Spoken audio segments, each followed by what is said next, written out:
আজ সকালে ছাদ বাগানে গিয়ে লক্ষ্য করলাম দুটো স্ত্রী লাউ ফুল একটু বড় হয়েছে। গর্ভাশয়গুলো খুব ভালোভাবে ডেভেলপ করেছে।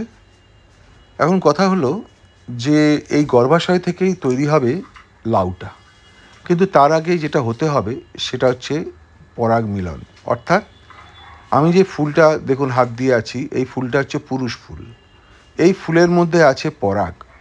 এই পরাগগুলো কীট পতঙ্গ, পশু পাখি বা বাতাস, জল ইত্যাদির সাহায্যে যখন পুরুষ ফুল থেকে স্ত্রী ফুলের গর্ভমুণ্ডে প্রতিস্থাপিত হবে, তখনই হবে পরাগ মিলন, এবং পরাগ মিলনের ফলে গর্ভাশয় বা ডিম্বাশয় ফলে পরিণত হয়। এটাই নিয়ম।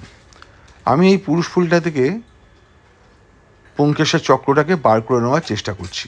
পুংকেশর চক্রের মধ্যে আছে, একদম ওপরে থাকে পরাগধানী। দেখুন দেখা যাচ্ছে হলুদ হলুদ, ওইগুলো হচ্ছে পরাগধানী। এই পরাগধানীর মধ্যে আছে পরাগ বা রেণু, যেটাই কাজে লাগবে। যে যাই হোক, আমি বাকি অংশগুলোকে বাদ দিয়ে শুধু আমি পুংকেশর চক্রটা নিয়ে নিলাম। যেটা দেখা যাচ্ছে এটা হচ্ছে গর্ভমুণ্ড, ওর মধ্যে এটা হচ্ছে পরাগধানী, ওর মধ্যে আছে রেণু।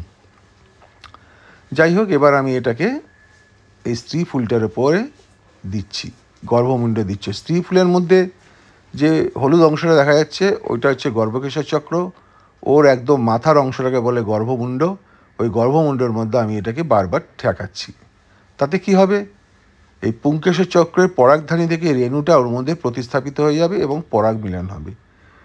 এইটা যখন প্রাকৃতিকভাবে হয় তখন বলে ন্যাচারাল পলিনেশন। কিন্তু যখন অন্যভাবে হয়, মানুষ যখন অন্য প্রক্রিয়ার সাহায্যে এটা করে, তখন তাকে বলা হয় আর্টিফিশিয়াল পলিনেশন বা কৃত্রিমভাবে পরাগ সংযোগ করানো বা ঘটানো। স্ত্রী ফুলের তলায় যে অংশটা দেখলেন পটলের মতো হয়ে আছে, ওটা হচ্ছে গর্ভাশয়। ওই গর্ভাশয়টাই ফলে পরিণত হবে। তখনই ফলে পরিণত হবে যখন পরাগ মিলন হবে। এখানে হয়তো আগে থাকতে হয়ে গেছে, সেটা আমার জানা নেই। তবে আমি কৃত্রিমভাবে কীভাবে হয় সেটা দেখাবার জন্য এটা করছি। আমার করার উপর নির্ভর করছে না। যদি আগে থাকতে হয়ে যায় তাহলে ওটা অবশ্যই একটা পরিপূর্ণ লাউয়ে পরিণত হবে। যাই হোক, আমি আর একটা ফুলের ক্ষেত্রে সেই একই পদ্ধতি অবলম্বন করছি। আমি পুরুষ ফুলটাকে ছিঁড়ে নিলাম গাছ থেকে, বাকি অংশগুলোকে বাদ দিলাম।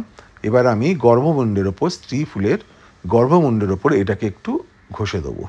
তাতে এর থেকে পরাগ বা রেণু ওর মধ্যে প্রতিস্থাপিত হলে ওটা পরাগ সংযোগ ঘটবে।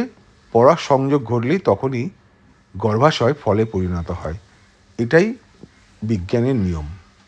যাই হোক, দুটো কাজই আমার হয়ে গেছে। এখন আমাকে ওয়েট করতে হবে যে কবে এর থেকে পরিপূর্ণ লাউ হয়। ধন্যবাদ।